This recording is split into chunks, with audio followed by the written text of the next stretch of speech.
आज का जो हमारा केस है, वो केस काफ़ी इंटरेस्टिंग है।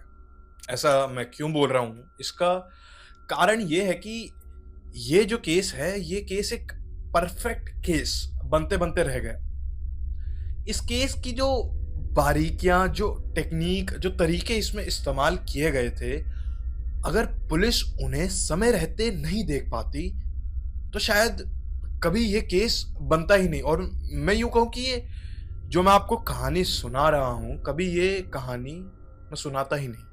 6 अक्टूबर 2025 पुलिस को अलर्ट किया जाता है कि दिल्ली के तीमरपुर में एक घर के चौथी मंजिल पर काफी ही भीषण आग लग गई है। आसपास के लोगों ने पुलिस के साथ साथ फायर ब्रिगेड को भी कॉल किया था। जब पुलिस और फायर फाइटर्स वहां पर पहुंचते हैं तो वो जैसे तैसे उस आग पर काबू पाते हैं। जब चीजें ठंडी होती हैं तो पुलिस को वहां से एक डेड बॉडी मिलती है। ये डेड बॉडी थी 32 साल के रामकेश मीना की। रामकेश मीना जो कि थे तो राजस्थान के, पर दिल्ली में यूपीएससी की तैयारी कर रहे थे। उनका यूपीएससी का सपना सिर्फ एक सपना ही बन के रह गया। पुलिस ने फौरन ही फोरेंसिक्स की टीम को आगाह कर दिया। जब फोरेंसिक की टीम वहां पर पहुंची तो उन्होंने पूरे घर की जांच पड़ताल की। आसपास के पड़ोसियों का यह कहना था कि गैस सिलेंडर फटने की वजह से ही उस घर में ऐसा भीषण हादसा हुआ था। पुलिस को भी पहली बारी में ऐसा ही लगा कि ये एक नॉर्मल एक्सीडेंट है और गैस सिलेंडर फटने की वजह से ही उस घर में इतना भयानक हादसा हुआ था। लेकिन जब फॉरेंसिक की टीम ने वहां पर जांच पड़ताल की तो उन्हें डेड बॉडी पे और डेड बॉडी के आसपास के एरिया में घी, ऑयल और वाइन जैसे काफी सारे पार्टिकल्स मिले। अब अगर कोई ऐसा इंसिडेंट होता है तो नॉर्मली कोई इंसान, किसी को नहीं पता होता कि ऐसा कुछ होगा और वो अपने ऊपर या आसपास के एरिया में ये घी, ऑयल, ये कुछ नहीं डालेगा। पुलिस को जब रामकेश मीना की डेड बॉडी मिली थी तो वो काफी ज्यादा बुरी हालत में थी। मैं यूं कहूं कि वो ऑलमोस्ट डिकम्पोज हो ही चुकी थी। लेकिन इस ऑयल घी वाले एंगल ने इस केस को पूरी तरीके से बदल के रख दिया। ये केस एक एक्सीडेंट से एक मर्डर एंगल बन गया। पुलिस ने अपनी आगे की इन्वेस्टिगेशन चालू कर दी। उन्होंने आसपास के पड़ोस में जितने भी सीसीटीवी कैमरा थे सबको खंगाला और उन्हें अपने पहले 2 सस्पेक्ट मिल गए, अमृता चौहान और सुमित कश्यप। 21 साल की अमृता चौहान दरअसल फोरेंसिक साइंस की एक स्टूडेंट थी जो कि दिल्ली में रहा करती थी। अमृता और रामकेश कई महीनों से लिव इन में उसी घर में रहा करते थे। अमृता वैसे तो मुरादाबाद उत्तर प्रदेश की थी, लेकिन वो दिल्ली में इसलिए शिफ्ट हुई क्योंकि उसके घर वालों ने उसे घर से बेदखल कर दिया था। और इस चीज की जानकारी उसके घर वालों ने न्यूज़पेपर में भी दी थी। उसके घर वालों ने साफ शब्दों में ये चीज कही थी कि बुरे आचरण के चलते हुए हम अमृता चौहान को अपने परिवार और इस घर से बेदखल करते हैं, और यही वो कारण था जिसके चलते अमृता जो थी वो रामकेश के साथ दिल्ली में रहा करती थी। पुलिस ने जब अमृता और सुमित को पूछताछ के लिए बुलाया तो उन्होंने बताया कि वो सिर्फ एक कैजुअल मीट के लिए ही रामकेश के घर गए थे और कुछ समय बाद वो वहां से निकल गए थे। पुलिस ने सीसीटीवी फुटेज से ये चीज भी क्लियर की कि वो लोग सच ही बोल रहे थे, लेकिन उन लोगों के जाने के कुछ समय बाद ही वहां पर गैस सिलेंडर फट जाता है। अब पुलिस जब मौका वारदात पर पहुंचती है तो उन्हें दरवाजा अंदर से बंद मिलता है।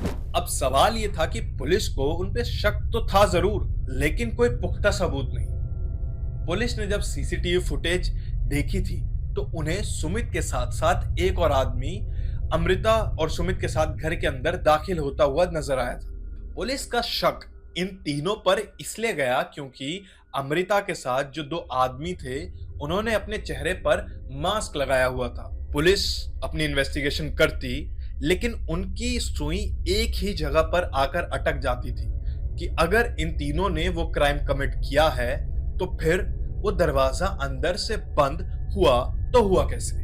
और यही चीज जब फॉरेंसिक की टीम ने इन्वेस्टिगेट की तो उन लोगों को एक लूप होल नजर आया, जिसके बाद ये जो केस था वो केस एक एक्सीडेंट से मर्डर का केस बन गया। दरअसल उस घर में जितने भी दरवाजे लगे हुए थे वो लोहे के बने हुए थे, और उनके जो अपर हाफ था यानी कि ऊपरला हिस्सा, उस पे आगे की तरफ तो रॉड लगी हुई थी, लेकिन पीछे की तरफ एक पतली सी जाली। पुलिस ने जब दोबारा से इन्वेस्टिगेट किया और घर पे जाके हर चीज को बारीकी से देखा तो उन्होंने पाया कि उस गेट के कोने की जाली कटी हुई थी। पुलिस को उनका आखिरी सबूत अब मिल गया था। उन्होंने फौरन ही सुमित, अमृता और संदीप कुमार यानी वो तीसरा इंसान जो उनके साथ घर के अंदर गया था, उसे क्राइम स्पॉट पर बुलाया और उन्हें दरवाजे को बाहर से खोलने को कहा। संदीप और सुमित से तो वो दरवाजा नहीं खुला, लेकिन अमृता ने जब अपना हाथ डालकर वो दरवाजा खोलने की कोशिश करी तो दरवाजा फौरन ही खुल गया। अब पुलिस को अपने तीनों गुनहगार मिल चुके थे, लेकिन सवाल अभी भी एक बना हुआ था। आखिर इन तीनों का मोटिव था तो था क्या? इन तीनों ने उस यूपीएससी के एस्पिरेंट को आखिर मारा तो मारा क्यों? पुलिस ने जब थोड़ी सख्ताई दिखाई तो तीनों ने साफ साफ शब्दों में हर चीज, इस पूरे केस का मोटिव एकदम ही बता दिया। कहानी की शुरुआत मई 2025 से होती है।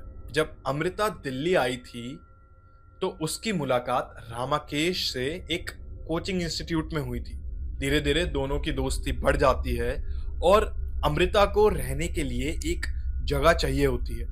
तो अमृता ये चीज रामाकेश को बताती है तो रामाकेश कहता है कि उसके पास एक कमरा खाली पड़ा हुआ है, और एक तरीके से वो धीरे धीरे लिव इन में रहना चालू कर देते हैं। मई 2025 से उन्होंने साथ रहना चालू किया था।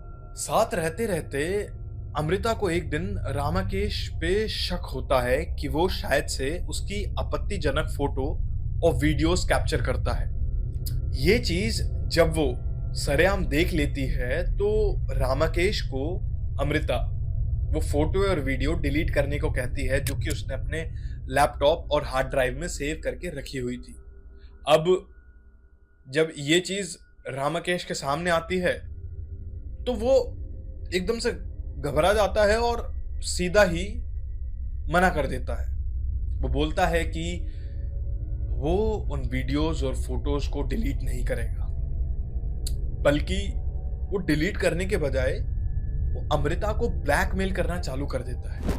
अमृता जब ये चीज सुनती है तो वो काफी डर जाती है, और अब अमृता जो थी वो अपने एक्स बॉयफ्रेंड यानी सुमित कश्यप की मदद लेने का सोचती है, जो कि खुद एक एलपीजी गैस सिलेंडर का डिस्ट्रीब्यूटर होता है।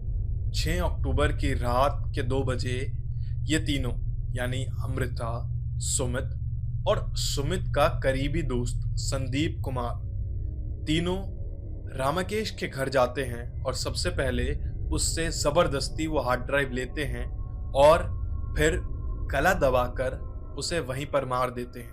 अब क्योंकि अमृता जो थी वो फोरेंसिक की स्टूडेंट थी तो उसने फोरेंसिक के पर्सपेक्टिव और पुलिस के पर्सपेक्टिव को ढंग से समझा और क्राइम स्पॉट को ढंग से क्लीन कर दिया। वहीं सुमित ने उस क्राइम को एक्सीडेंट दिखाने के लिए गैस सिलेंडर फटने की टाइमिंग इस तरीके से सेट की कि जब वो लोग घर से बाहर चले जाएं उसके बाद ही वो गैस सिलेंडर फटे। पुलिस को भी शुरुआत में ये एक एक्सीडेंट ही लगा था, लेकिन बस एक छोटी सी गलती की वजह से ये परफेक्ट क्राइम बनते बनते रह गया। अब इस केस में कौन सही कौन गलत, ये चीज काफी सोचने वाली है,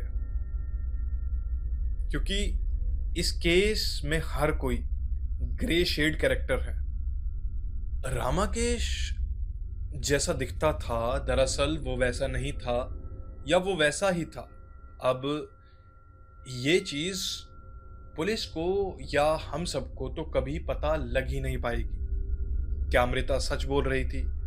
क्या वाकई में रामाकेश ने अमृता की ऑब्स्सीन पिक्चर्स और वीडियोस क्लिक करके अपने हार्ड ड्राइव और लैपटॉप में कैप्चर करके रखी हुई थी? ये काफी सारे जो सवाल हैं, ये सवाल शायद सवाल ही बन के रह जाएंगे।